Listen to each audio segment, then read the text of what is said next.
இங்க ஸ்கூல் படிக்கிற ஒரு குட்டி பொண்ணு அவங்க அப்பாவை ஸ்கூலுக்கு வர சொல்லிட்டு அங்க இருந்த கிளாஸ் பசங்க முன்னாடி இன்னைக்கு ஒரு நாள் எங்க அப்பாவை யார் வேணாலும் ரெண்ட் எடுத்துக்கலாம் அப்படிங்கிற மாதிரி சொல்லிட்டு அங்க இருந்த எல்லா பசங்களும் சாக்காகிறாங்க.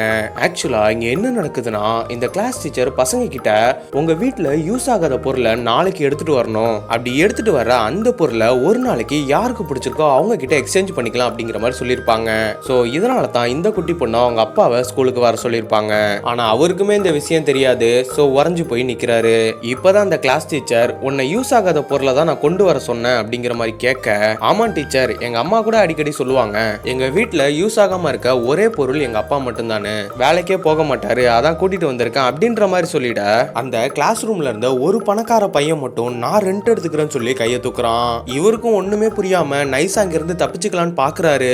ஆனா அந்த பையன் இவரோட காலை பிடிச்சிட்டு விடவே மாட்டான். அப்புறமா தான் இவருக்கு தெரிய வருது இந்த பையனுக்கு அப்பா இல்லைன்ற. சோ அந்த பையன் வீட்டுக்கு அடிக்கடி போய் அந்த பையன் கூட விளையாடுறாரு. ஆனா நாள் ஆக ஆக இவரோட பொண்ணுக்கு இது சுத்தமா பிடிக்கல. சோ என்ன பண்றாங்கன்னா, அந்த பொண்ணு ரொம்ப நாளா உண்டியல்ல காசு எடுத்து வச்சிருப்பாங்க, அதை எடுத்துட்டு போய் அவங்க அப்பா கிட்ட கொடுத்து இன்னைக்கு ஒரு நாளாச்சும் என் கூட விளையாடுவீங்களா அப்படிங்கிற மாதிரி சொல்லி அழுகுறாங்க. அதை கேட்ட உடனே இவரும் இனிமே தினமும் உன் கூடயே பழைய மாதிரியே விளையாடுறேன்னு சொல்லி அழுகுறாரு.